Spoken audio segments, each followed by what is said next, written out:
Hey guys, welcome back to the shop. Today, oh, hold on. Okay, that's better. I just didn't want anybody to forget where they were. So, alright. A little bit ago, I did a video on a couple of items that sell well for the blacksmith. You know, you're out at different craft fairs, different venues, even online.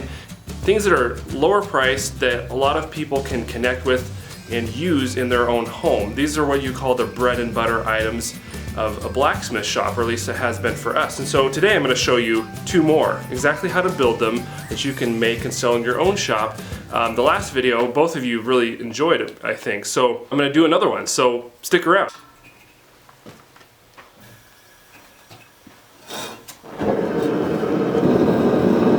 Alright guys, let me give you a rundown on what we're going to make today. The first item is a lantern hanger, and these have been a really good seller on our online shops, and when I have some made up, also in our face-to-face venues. So just a very versatile, you can hang a lantern or plants. A lot of people use them for plants, and those are good. The second item is a hoof pick, and this is geared obviously more towards people with horses, but I put some up on my online shop, one of my online shops, and they sold out quite quickly, and that's why I actually have to make another one more. The way I make these lantern hangers is with 10 inches of 3/8 inch square mild steel stock. So I'm going to go ahead and cut a piece of that, and we'll throw it in the forge and get going on it. Cleaning up the ends of your stock after cutting it off with the grinder or even a file saves you inconvenient cleanup work after the fact.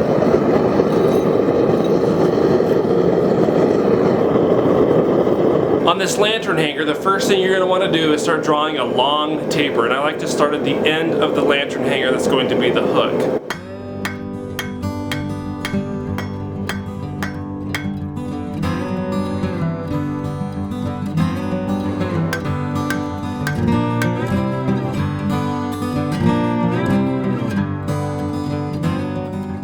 I have the taper done about up to here on the lantern hanger, and this next step is important.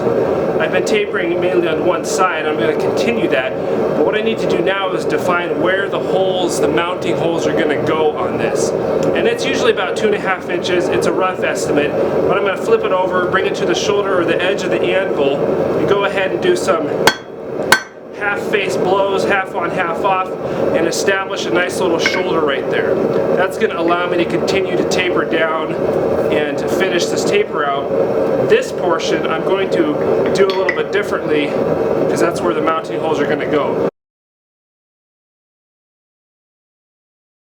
Now that I have the taper roughed in, the next thing I'm going to do is go ahead and heat this portion back up and really spread this out widthwise. That's where the mounting holes are going to go, and you want this wider to accommodate the nails or screws that are going to go in there.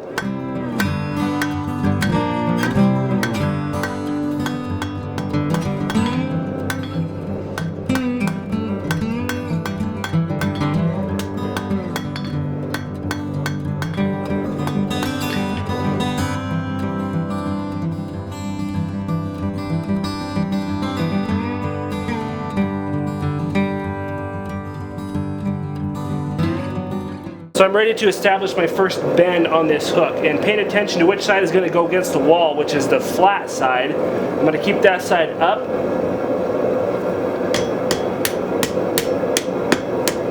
And make a relatively tight 90-degree bend. This is the first step. The lantern hanger is going to curve down like so, and this is going to go up against the wall.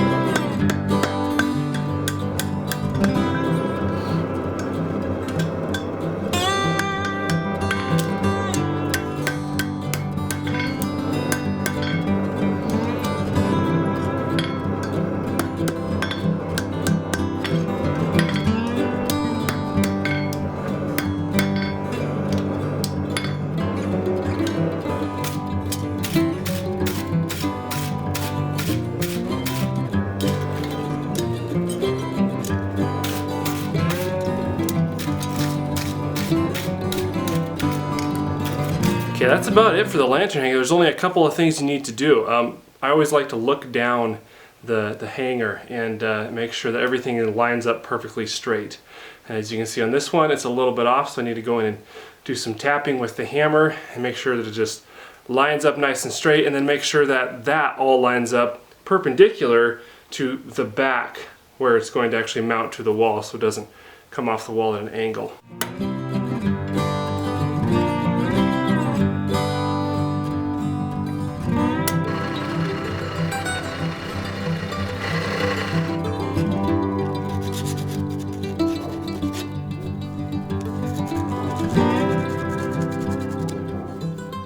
Now you might wonder, why go through so much trouble to make a lantern hanger like this? You know, why not just get a nice piece of strap steel and bend it around, you know, heat it up and bend it around and put some holes in it and stuff. And you could do that, and there are pieces out there like that. But the reasoning behind this is it adds value. So this is a truly forged lantern hanger, and you can't achieve that nice tapered look without actually forging it. And I've actually had customers mention the quality and the value to that very specific feature. And it's just about providing a product overall that you're going the extra mile, you're going above and beyond, maybe in some people's opinion, to provide that unique quality product. And it's going to have that legitimate hand forged aspect to it. So I think that's important personally. To make the hoof pick, you're going to need a horseshoe. This is a 0 or 0 size horseshoe, as it's called, plain. You're going to get 2 hoof picks out of the 1 horseshoe. The first thing you have to do is cut it in half. I prefer to use a chisel to do that because you're not losing stock. If you use a chop saw or a cutoff saw or even a hacksaw, you're going to lose an amount of material, and that's going to limit your ability to make the hook, because that's where that hook is going to come from.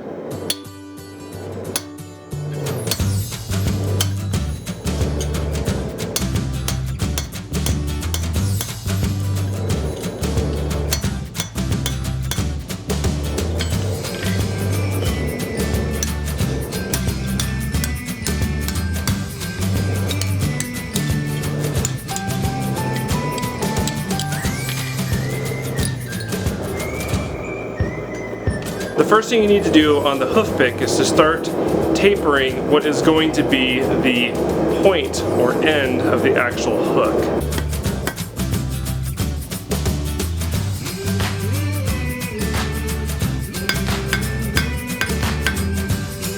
So this is what you're going for in the first stage of operations. You'll notice that you incorporate the first horseshoe nail hole into the taper overall, and you have 3 left, and that kind of gives you a rough dimension of what you're going for lengthwise on the taper.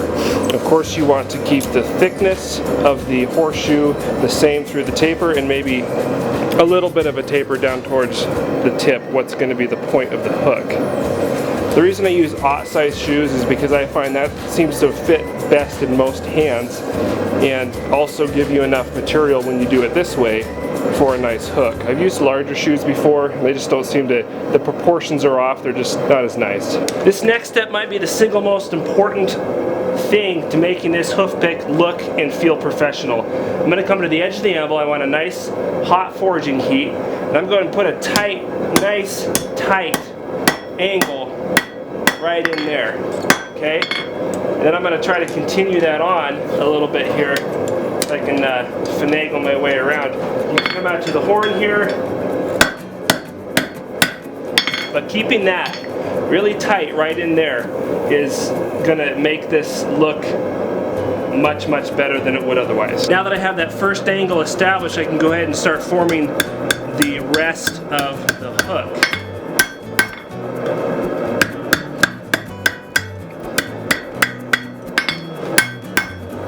If you don't get that first angle in there nice and tight, your hoof pick is going to end up looking more like a lazy S, and that's just not a good look, and it's also not as functional. Doing it at a good forging heat is what really makes a difference as well.